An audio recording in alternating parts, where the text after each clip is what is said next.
Pan India cinema సాక్షాత్తు Andhra Pradesh deputy chief minister Pawan Kalyan garu నటించిన హరిహర వీరమల్లు నిన్న రిలీజ్ అయింది. చాలా ఉత్కంఠతతో రాష్ట్ర ప్రజానీకమే కాదు దేశ ప్రజానీకం కూడా ఎదురు చూశారు. ఈ సినిమా సక్సెస్ అవుతుందా ఫ్లాప్ అవుతుందా అనేది అందరూ ఎదురు చూసినటువంటి అంశం. దీనికి ప్రధానమైన కారణం ఏంటంటే చాలా రోజుల తర్వాత పవన్ కళ్యాణ్ గారి సినిమా రావటం. అంటే బ్రో సినిమా తర్వాత సుమారుగా 2 సంవత్సరాలు అయింది. ఆ సినిమా తర్వాత ఇవాళ హరిహర వీరమల్లు రిలీజ్ అవుతుంది. చాలా పెద్ద గ్యాప్తో రిలీజ్ అవుతున్నటువంటి చిత్రం కాబట్టి ఇది ఎలా ఉంటుంది, ఇది విజయవంతం అవుతుందా కాదా అనేది ఉత్కంఠతో ఎదురు చూసినటువంటి అంశం. ఇంకొక అంశం ఏంటంటే ఈ సినిమా విజయవంతం కావాలని అందరూ కోరుకున్నారు. నేను కూడా ట్వీట్ చేశాను, పవన్ కళ్యాణ్ గారి Harihara Veeramallu super duper hit అయి కనకవర్షం కురిపించాలని కోరుకున్నాను అని ట్వీట్ చేశాను. దీని మీద చాలామంది విమర్శలు చేశారు, కొంతమంది పొగిడారు, ఒక చర్చ జరిగింది. దీనికి ప్రధానమైన కారణం ఏంటంటే పవన్ కళ్యాణ్ గారు మా రాజకీయ ప్రత్యర్థి, ఒక విధంగా రాజకీయంగా శత్రుత్వం కలిగినటువంటి వ్యక్తి. ఆయన సినిమా విజయవంతం కావాలని అంబటి రాంబాబు గారు కోరుకోవటం ఏమిటి అనేది చాలామంది ప్రశ్న. నేను ఒక విషయాన్ని చాలా స్పష్టంగా ఈ సందర్భంగా చెప్పదలుచుకున్నాను. చిరంజీవి గారి ఫ్యామిలీ అంటే మాకు కాస్త గౌరవం. కారణం ఏంటంటే చిన్న స్థాయి నుంచి కష్టపడి పైకొచ్చి తెలుగు చలనచిత్ర సీమలో ఒక అగ్రశ్రేణి నటులుగా వారు గుర్తింపు పొందారు. ముఖ్యంగా చిరంజీవి గారు వారు మరింత పైకి వెళ్ళాలని, మరింత విజయాలు సాధించాలని మేము కోరుకోవటం అనేది మాకున్నటువంటి లక్షణం. ఆ క్రమంలోనే పవన్ కళ్యాణ్ గారి సినిమా కూడా అద్భుతంగా ఆడాలని ఇప్పుడే కాదు ఎప్పుడూ కోరుకుంటూ వచ్చాం. ఈసారి ప్రత్యేకంగా ట్వీట్ చేయడానికి గల కారణం ఏమిటంటే ఆ సినిమా 2020లో ప్రారంభమైంది. చాలా గ్యాప్ తర్వాత రిలీజ్ అవుతుంది. ఏఎం రత్నం గారు దానిలో పెట్టుబడి పెట్టి చాలా ఇబ్బందులకు గురయ్యారు. పవన్ కళ్యాణ్ గారు ఖాళీ లేక కాల్ షీట్లు ఇవ్వక చిత్రం సకాలంలో పూర్తి కాలేదు. 20 నుంచి 25 వరకు 5 సంవత్సరాల పాటు ఆ సినిమా రిలీజ్ కాకోకుండా ఉండిపోయింది. అందువల్ల అవుట్డేట్ అయిపోతుందనేటువంటి భయం కూడా చాలామందిలో ఉంది. ఏఎం రత్నం గారు ముందుగా ఈ చిత్రాన్ని క్రిష్కి డైరెక్టర్గా ఇచ్చారు. ఆయన కూడా 5 సంవత్సరాలు అయ్యేసరికి ఉండలేక వెళ్ళిపోయాడు. చివరికి జ్యోతి కృష్ణని వాళ్ళ అబ్బాయి, ఆయన కూడా డైరెక్టరే, ఆయన చేత డైరెక్ట్ చేయించుకుని ఎట్టకేలకు చిట్ట చివరకు సినిమా రిలీజ్ చేసుకున్నారు. ఈ సందర్భంగా నేను గతంలో ఒక వీడియో కూడా చేశాను.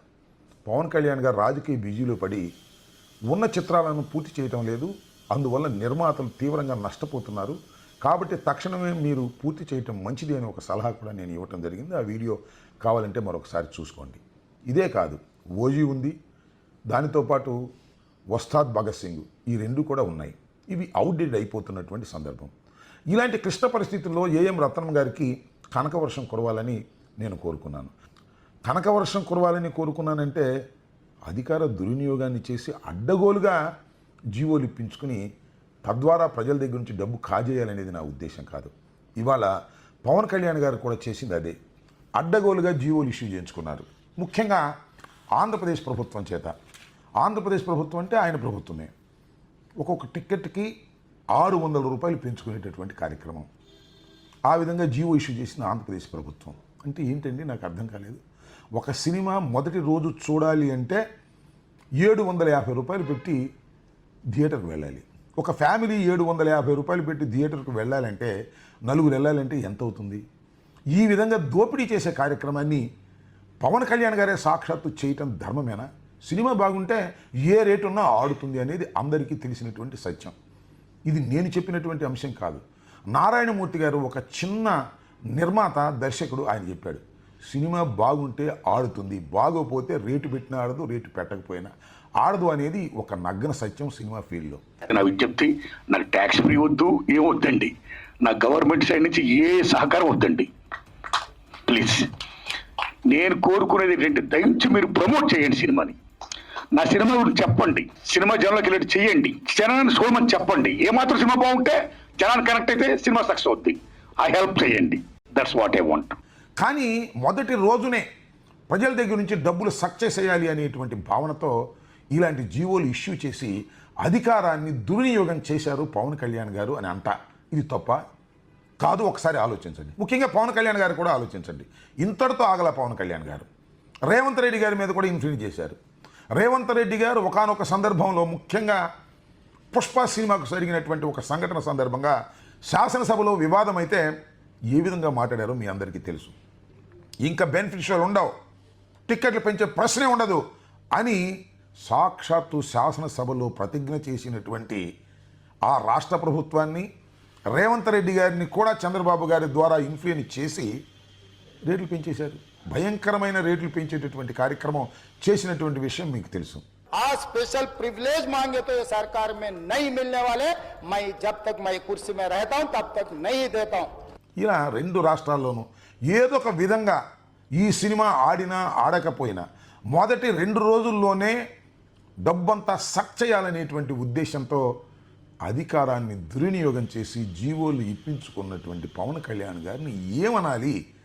ఆయన ప్రజాసేవ కోసం వచ్చాడనుకోవాలా, లేక ఈ విధంగా అధికారాన్ని దుర్వినియోగం చేయడానికి ప్రయత్నం చేస్తున్నాడని అనుకోవాలా? ఒక్కసారి ప్రజలు ఆలోచించాలని మనం చేస్తున్నాం. సరే, ఆ విషయాన్ని పక్కన పెడదాం. సినిమా ఎలా ఉంది అనేది ఇక్కడ ప్రశ్న. సినిమా అనుకున్నంత విజయాన్ని సాధించలేకపోయింది. ఒక విధంగా చెప్పాలంటే ఫ్లాప్కు అతి దగ్గరగా ఉంది. దానికి ప్రధానమైన కారణం ఈ 5 సంవత్సరాల పాటు ఆ సినిమా తీయటం, డైరెక్టర్లు మారటం. దీనివల్ల ఆ సినిమా అనుకున్న స్థాయిలో విజయం సాధించలేదు. రేట్లు పెట్టినా కనకవర్షం కురిసేటటువంటి పరిస్థితి లేకపోవటం చాలా విచారకరమైనటువంటి అంశంగా నేను ఈ సందర్భంగా చెప్పదలుచుకున్నాను. సినిమా ఆడాలని అందరం కోరుకుంటాం. ప్రధానంగా నేను మరొక్కసారి చెప్పదలుచుకున్నది ఏమిటంటే, పవన్ కళ్యాణ్ గారు మాకు రాజకీయ ప్రత్యర్థే తప్ప సినిమా ప్రత్యర్థి కాదు. వాళ్ళ సినిమాలు బాగా ఆడాలని, అద్భుతంగా వారు నటించాలని మేము కోరుకుంటాం.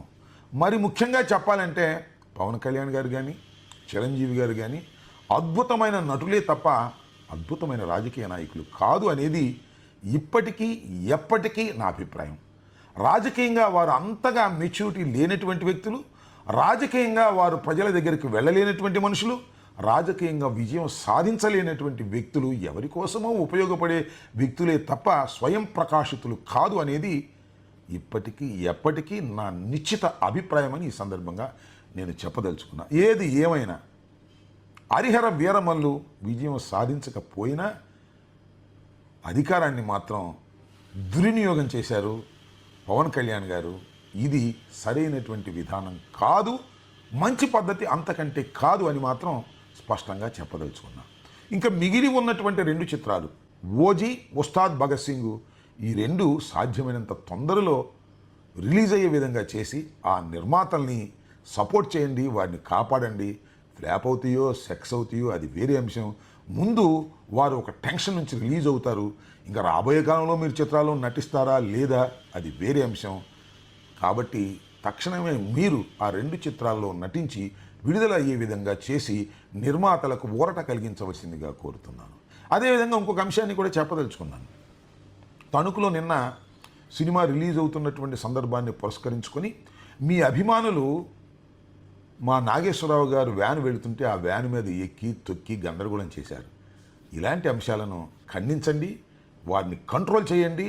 చేయకపోతే మూల్యం మీరు చెల్లించాల్సినటువంటి పరిస్థితులు ఏర్పడతాయనే విషయాన్ని కూడా గుర్తుపెట్టుకోవాల్సిందిగా కోరుతూ సినిమా అంతగా విజయం సాధించలేనందుకు చింతిస్తూ సెలవు తీసుకుంటున్నాను.